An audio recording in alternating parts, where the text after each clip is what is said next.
제 전략대로 20년을 투자했다면 정말 50배가 넘게 나는 그런 성과가 있고요. 그 50배도 또 위험도 별로 없는 그런 성과가 나는 포트폴리오들이 있습니다. 근데 이제 이 포트폴리오를 하기 위해서는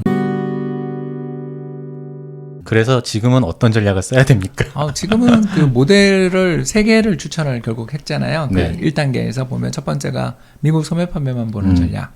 그리고 두 번째가 미국 소매 판매에다가 미국 주택시장 지표. 네. 세 번째가 미국 소매 판매에다가 미국 가격 지수. 이렇게 3가지 전략을 추천했는데 3전략 중에서 2개가 한국 주식 매도가 나왔어요. 그리고 하나만 매수가 나왔어요. 그러면 그 매수도 12월에 나왔어요.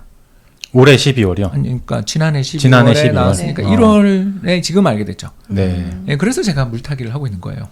그러니까 뭐 그 지표를 보니까 제가 신뢰하는 지표가 3개 보면 듀얼 지표 1, 듀얼 2 그리고 하나는 싱글 이렇게 3개인데 이 3개 지표 중에서 이제 싱글 지표가 매수 신호가 나오고 듀얼 지표는 다 매도 신호예요. 자, 그러면 뒤로 가면서 더 잘 맞는다고 했으니까 듀얼 지표를 신뢰하니까 사면 안 되는데 네. 싱글 지표가 또 단순하지만 이 지표가 그래도 또 저는 애착이 가니까 요 3가지를 다 저는 보고 있으니까 요 3가지 중에서 한 개가 뭔가 좀 한국 주식 매수가 나왔다라면 많이 빠졌으니까 나왔겠죠. 그러면 그러면 조금 산다. 리밸런싱 하자. 그러니까 뭐냐면 달러만 잔뜩 들고 있었는데 그래 달러만 너무 들고 있는 것도 위험이야. 조금만 한 3분의 1만. 네. 그렇게 하면서 주식을 지난해 연말에 좀 팔아놓고 그 팔아놓은 것 중에서 일부를 환전해서 그래서 올해 연초에 그때 한번 샀고 이제 1월 말에 또 한번 산 게 그때 팔아놓은 돈으로 샀고요. 좀 지나면 이제 다음 달 초에 또 지표가 나오니까 그때 지표를 보고서 예를 들어서 2개가 매수 신호가 나왔다 그러면 이제 또 사겠죠. 이런 식으로 적응적으로 그 신호가 따라서 다르는데 참 그래도 이 지표가 정말 훌륭하다고 생각하는 게 작년 7월에 한국 주식 매도가 셋 다 나왔거든요. 네. 한국 주식 매도가 작년 7월에 셋 다 나왔어요. 그걸 8월에 액션을 했다 쳐도 이 폭락장은 다 피했잖아요. 최고점에서 거의 피하고 10월에 급락, 11월에 반등 그리고 12월부터의 폭락을 견디기 되게 힘들었을 텐데 그걸 다 피해갔다가 달러 잔뜩 들고 있다가 환율 1200원 돼서 하나의 신호만 매수가 나오니까 3분의 1만 이런 식으로 대응을 해나가니까 진짜 지금 제가 그래서 이렇게 어제 사서 물렸다라는 사람 치고 별로 그렇게 표정이 안 나쁜 게 다음 달에 또 신호 오면 또 사면 되지 뭐. 약간 이렇게 쿨해질 수 있어서 좋은 것 같아요. 진짜 근데 읽을수록 제목을 잘 지었다. 맞아요. 그러니까 이 흐름을 정말 타이밍으로 완전히 정확하게 완전히 막 무릎에서 막 머리까지 그건 불가능해요. 그렇게는 못하겠지만 그거는 그래도 그런 걸 노리면 큰일 나요. 그러니까요. 카드를 되게 여러 장을 가질 수 있다. 그렇죠. 보통은 뭐 나는 우량주만 살 거야, 뭐 나는 성장주만 살 거야 이러면 카드가 한 장밖에 없는 거잖아요. 근데 이 카드를 샥샥 바꿀 수 있는 그 타이밍 알려주는 맞아요. 거죠. 네. 변검 보는 것처럼. 그러니까요. 옛날 사람이라서. 무슨 말인지 못 알아들었어요. 중국 경극에 가면 네네. 가면을 쉽게 바꾸는 그런 아주 유명한 기술이 있는데 그게 변검이라고 그러거든요. 네. 근데 그처럼 저는 제 주변에 바텀업으로 부자 되신 분들이 정말 많아요. 근데 그 부자 되신 분들은 어떻게 투자를 하고 계신지를 보면 매 분기, 그러니까 3달마다 기업 실적 나오는 걸 전부 다 수백 개 기업을 그림을 다 그려서 그걸 이게 내가 생각하던 경로로 간다. 그러면 주가 빠지더라도 난 더 사야 돼. 이 회사는 내가 생각했던 경로로 안 가네. 아직 아깝지만 이 회사 주식은 여기서 정리. 이런 식으로 한 200개 정도 되는 기업을 그걸 계속 매 분기 관리하면서 공부를 그리고 사업 보고서를 맨날 읽고 있는 친구가 있어요. 야, 이런 친구를 보면 난 절대 죽었다 깨도 이 친구를 이길 수 없다. 내가 매매를 종목 고르는 기술을 터득해서 이 친구를 이긴다. 네. 상대가 안 되는 거죠. 그렇죠. 그리고 이 친구는 되게 쿨해요. 또. 좀 물릴 수도 있죠. 주식이라는 게 그런 거죠. 라고 생각하면서 그럼 빠지면 좋아해요. 뭐 이런 사람이 다 있나 싶을 정도로 잘하는 친구들을 옆에서 이렇게 제가 직접 눈으로 보고 있으니까 이 전략은 나는 그냥 재미로 전체 자산에서 아주 그냥 소액으로만 개별 종목 매매 한두 종목 매매 해버린 거고 저 삼성전자도 있거든요. 그런 거고요. 그리고 나면 다른 대안이 뭔가 나는 제일 잘하는 게 경제 분석. 그러니까 내가 하는 일 중에 제일 잘하는 게 경제 분석이니까 그거의 강점을 활용해서 한번 공부를 해보자 그러니까 되게 도움이 될 만한 책들이 해외에 많이 나와 있더라고요. 그래서 거기 나와 있는 지표들, 뭐 예를 들어서 이 책에 보면 3달 이동 평균해라 이러는 게 뭐냐면 지난 3달치의 데이터를 평균해서 보는 게 좋다. 네. 뭐 이런 식의 그 기법들 이런 것들에 대해서 해외에서 나온 책들이 다 해놨어요. 그러니까 그거 보고 그냥 저는 약간 번역한 거고 또 뭐 좋아 보이는데 겉으로 보긴 좋아 보이는데 속은 좀 속빈강정인 지표들은 뭔가 이런 것도 찾아보고 하면서 쭉쭉 하다 보니까 점점 이 지표에 대해서 신뢰를 갖게 되고 사실은 이 지표를 갖고 그럭저럭 제가 운용 비슷하게 해온 건 한 10년 정도 됐는데 이게 이제 정리가 된 거죠. 이제 이 시국에 한번 정리를 한 거고요. 책 제목은 처음에 제가 썼던 제목을 올려드리면 다 웃으실 텐데 투자의 왕도를 찾아서라는 왕도가 있군요. 이걸 하면 된다. 네, 진짜 읽어보면 시간이 너무 중요하고 그럼요. 그리고 또 개인 그 기량도 다르잖아요. 파악할 수 있는 분석 기량이 너무 다 다르다 보니까 너무 좋은 방법이라는 생각이 들었었어요. 그러니까 네. 다른 투자 책들은 너무 어려운 기법들을 설명하면 이게 선뜻 따라가기가 힘든데 그냥 쉽게 요런 포인트, 요 한 포인트 딱 설명해 주시고 이렇게 하세요. 이런 가이드가 나오니까 초보심자들도 이제 따라가기가 쉬운 것 같아요. 그래서 더 많이 이렇게 직접 투자를 해볼 수도 있는 것 같고요. 네, 뭐 이제 제가 오늘 방송 보고서 우리 다독다독 구독자분들도 네. 아, 그게 어렵지 않구나. 그냥 또 따라가면 찾을 수 있게 다 책에 소개가 돼 있으니까 너무 어렵다 생각하지 마시고 쉬운 것부터 한번. 가장 대표적인 게 이제 매월 초에 나오는 한국 수출 통계 네. 가지고 하는 것부터 시작하잖아요. 네. 그런 통계는 뭐 매월 1일날 산업통상자원부 가면 한글로 파일을 다 주니까 거기 가면 엑셀 파일 다 주거든요. 예. 그거 가지고 그냥 뚝딱뚝딱 해봐도 되고 여기 보면 숫자를 다 계산해줘요. 네, 그러니까 되게 쉬워요. 쉬운데 아무튼 우리나라 수출 통계 이런 걸 쭉 살펴보면 작년 5, 6, 7월부터 신호가 나거든요. 예, 주식 매도 신호가 나요. 한국 주식은 예, 그래서 7월 중순에는 알 수 있었고 행여나고 쳐다보셨던 분들도 8월에는 아, 우리나라 수출 꺾였구나. 이런 걸 알 수 있었을 텐데 이제 우리는 어떤 포지션, 어떤 쪽의 방향에 이미 투자를 하고 있을 때는 나랑 의견이 다른 신호가 나올 때에서 그걸 무시하는 게 사람들의 맞아요. 일반적인 태도예요. 우리가 이제 연애할 때 애인한테 딱 꽂히면 애인이 저 밥을 좀 많이 먹는다든가 다른 사람들 저 점이 좀 이상해 이런 거 안 보이고 그런 거는 하나도 안 보이고 그것도 귀엽잖아요. 이쁘고 밥 잘 먹는 게 어때서 이렇게 된단 말입니다. 그런 것처럼 우리가 세상에서 어떤 포지션을 가지고 이 사람한테 되게 많은 시간을 기울이고 정을 줘버리고 나면 정상적인 판단이 되게 어렵거든요. 그게 저는 바텀업 투자. 그러니까 개별 종목 투자에서 성과 내는 게 왜 어렵냐면 그 종목 산 데는 다 이유가 있고 그 종목을 들고 있으면서 자기가 느꼈던 희노애락들이 묻어 있다 보니까 내가 그 회사를 들고 있는데 그 회사에 대해서 어떤 누가 비판적인 이야기 하는 걸 견딜 수가 없어요. 맞아요. 예, 그런 경우를 제가 굉장히 많이 봤거든요.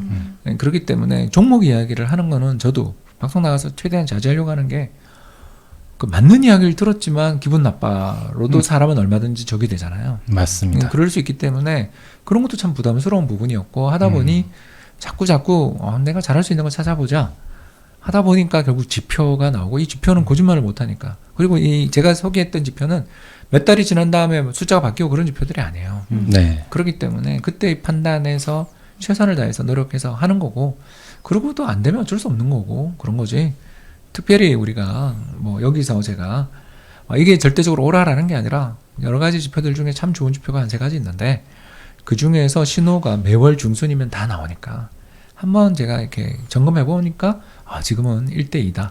아직은 주식이 안 좋다. 그러나 그래도 믿고 있는 지표 중에 하나가 좋은 게 나왔으니까 그러면 조금 저가 매수. 네, 가지고 있는 전체 달러 포지션 중에서 한 3분의 1만 조금 매수. 그리고 다음 달에도 또 계속 나오면 계속 사고 아니고 미안하다 잘못했다 하면서 이 친구가 매수 신호가 오 신호였다 그러고 얘가 또 바꾸면 잘못 샀다.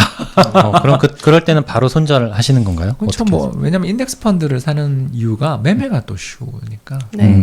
예, 그게 뭐 특별한 그냥 지금 뭐 사자는 호가에다 대놓고 팔면 그냥 바로 팔리죠. 예, 바로 뭐 10원 정도, 네. 약간 요 정도 5원, 10원으로 다 거래가 되잖아요. 네. 그런 상품에 ETF가 나온 게 저 같은 탑다운 투자자들한테는 정말 엄청난 행운이죠. 네. 어. 여기 있다 보니까 기법 중에 5,000배 수익이 난 게 그거는 있잖아요. 이제 저- 5,000%. 저희 그런 거 보면 안 돼요. 그러니까 20년 동안.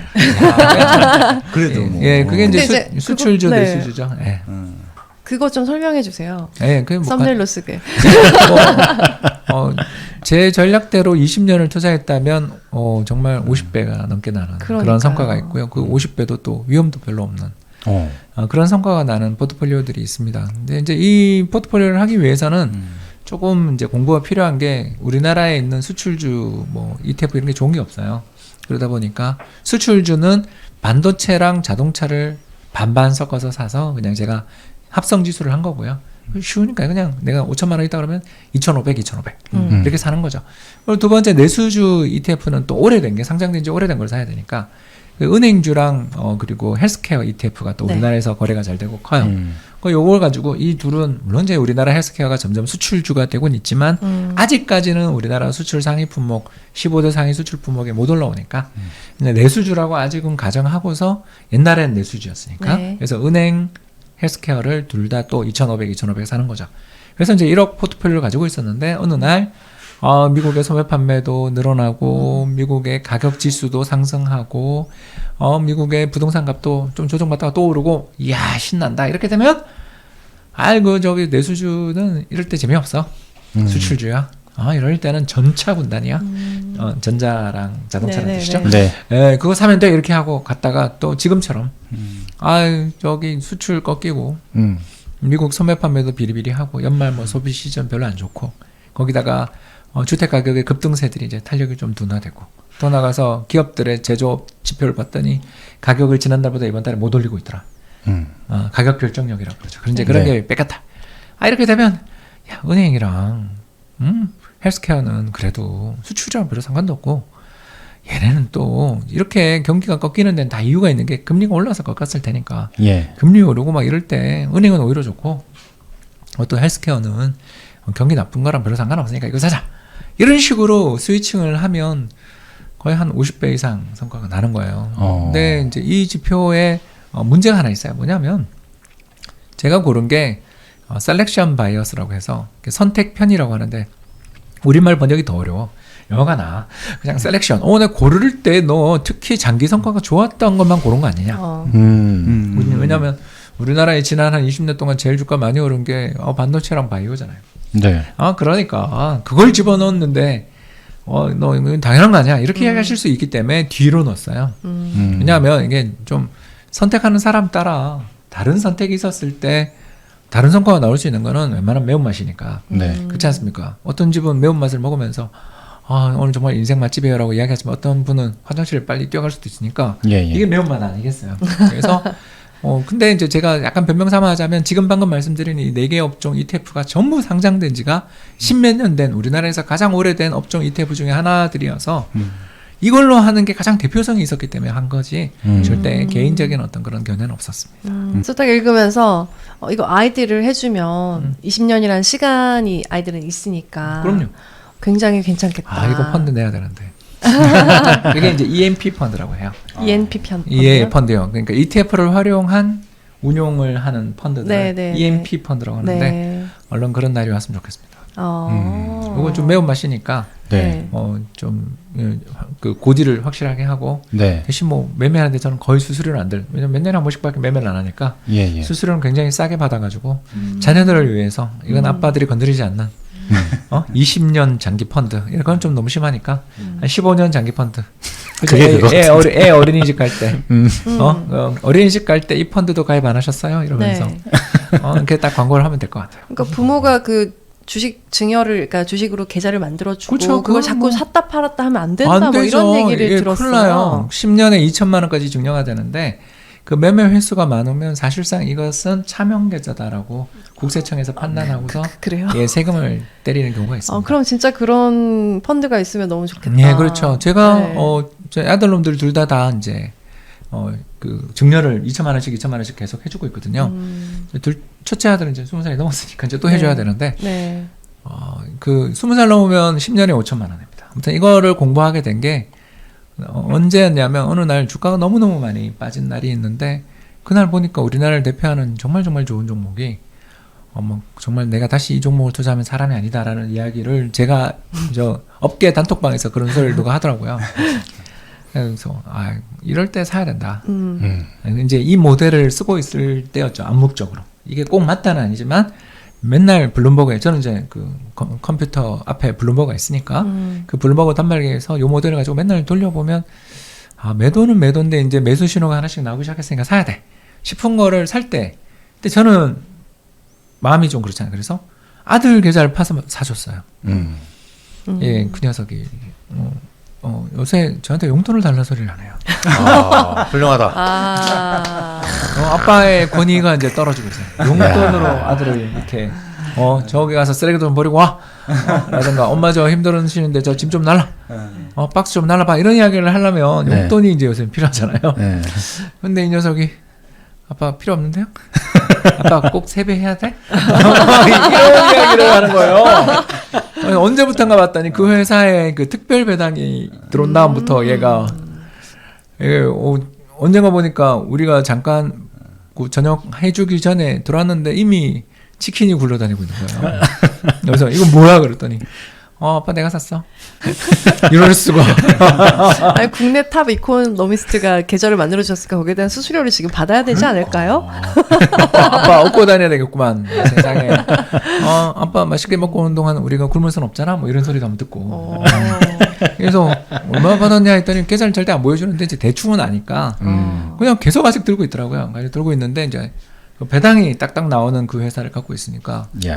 그래서 그 배당 가지고서 또 배당도 거의 안 써요. 배당도 거의 안 쓰다가 이제 엄마 아빠가 조금 늦게 오고 배는 고프고 그럴 때 이제 치킨 찬스를 그걸로 쓰더라고요. 야, 그렇구나. 훌륭하다. 네, 그래서 아무튼 그 애기들 계좌는 매매를 잘 안 하는 게 좋고 애기들 계좌에는 이런 한번 진짜 이대로 장기 투자하면 괜찮은 그런 전략이 있다고 생각하기 때문에 뭐 손해를 보더라도 어차피 우리나라를 대표하는 4개 업종 지수 중에 2개를 골라가면서 투자하는 거니까 이 4개 업종 중에 예를 들어서 한두 개가 어려움을 겪다 그러면 우리나라 어차피 주식에 다른 데 투자해서도 어려울 거 아니에요. 그러겠죠. 그러니까 마음 편하게 뭐 우리 경제가 10년 안에 꺾이겠어. 뭐 홍 박사 말로는 5년에서 10년은 끄떡없다니까 한번 해보지 뭐 하고서 이제 그 뒤의 결과는 물론 책임지지 않지만 저도 하고 있다. 아예 자산 배분해서 그냥 넣어놓는 것도 괜찮은 것 그건 같아요. 정말 좋은데 그렇죠. 이제 그런 성향이 되려면 앞에 순한맛 매운맛의 경험들을 좀 하셔야 자산 배분을 하게 되더라고요. 제가 이제 그 열심히 같이 있는 단톡방이 하나 있는데 그 단톡방에 최근에 정말 지난 12월에 올라온 질문이 대부분이 뭐였냐면 박사님 이렇게 금리가 오르는데 채권을 사야 되나요? 그건 제가 근데 채권 살 때 이야기죠.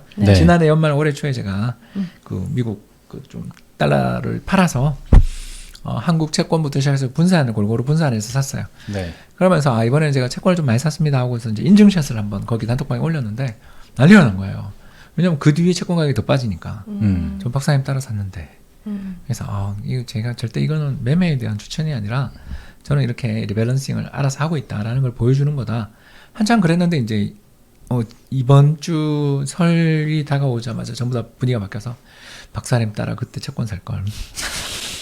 지금은 이제 채권은 또 가격이 반등하고 있는데 주식이 이제 난리가 나니까 이게 왜 자산 배분을 할 때 룰을 원칙을 지키라고 말하는지 박사님이 왜 이런 걸 매매할 때 이런 걸 꼭 가르쳐 주는지를 이제 알겠어요라고 하는 거죠. 그러니까 한 몇 년까지는 아니어도 몇 달 동안 꾸준히 그래도 같이 간혹 이렇게 대화를 나누던 사람들인데도 가격을 예측해서 돈을 벌고 싶은 마음은 다 똑같거든요. 멋있잖아. 내가 멋있지. 말이야 미리 이걸 샀는데 이게 10배가 났다는 거 아니야. 이거 얼마나 그러니까. 플렉스예요. 맞아요. 그걸 한 주 샀다고는 절대 얘기 안 하잖아. 퍼센테이지로만 봐. 자기 계좌의 전체 잔고는 어떻게 되는지 얘기 절대 안 하잖아요. 그러니까 그런 걸 보면 우리 사람들은 그 종목으로 맞춰서 돈 버는 걸 너무나 좋아하기 때문에 그 동기, 충동은 저도 갖고 있기 때문에 성공한 것만 오픈하잖아요. 그렇기 때문에 그거는 다 똑같아요. 그러니까 하시라. 근데 하는데 예를 들어서 내가 1억을 운영한다 그러면 100만 원 그렇게 해라. 1%. 나머지 9,900만 원은 자산 배분을 한다 생각하고 뭐 가장 쉬운 게 달러 반, 원화 반. 반반 섞어치기가 최고다. 짬짜면이 최고다. 음. 비빔밥이 최고다. 해서 어느 날 환율이 지금이잖아. 급등해가지고 환율은 뭐 1,200원대 있고 우리나라 국내 자산 주식에 투자했더니 전부 다 빠졌다. 그러면 어떻게 돼요? 반반 했는데 5천 투자를 했는데 지금 4천 대 6천이 됐다. 그러면 6천만 원 중에 한 1,000만 원 팔아가지고 좀 불쌍한 한국 주식도 좀 사고 그게 리밸런싱을 해줘야 되는데 이제 저는 네. 리밸런싱을 그렇게 기계적으로도 하지만 경제 지표 보면서 좀 더 탄력적으로 한다. 네. 이런 거죠. 네. 그런 이야기들을 좀 2부에서 좀 자세하게 들어보면 네. 좋을 것 말이 너무 같습니다. 많았군요. 아닙니다. 아닙니다. 이제 끊어서 음. 2부에는 어떤 얘기를 하면 여러분께 더 도움이 될지 잠깐 회의를 하고 오겠습니다. 많이 늘었는데. 네. 2부에서 다시 네. 찾아뵙겠습니다. 감사합니다. 감사합니다. 감사합니다.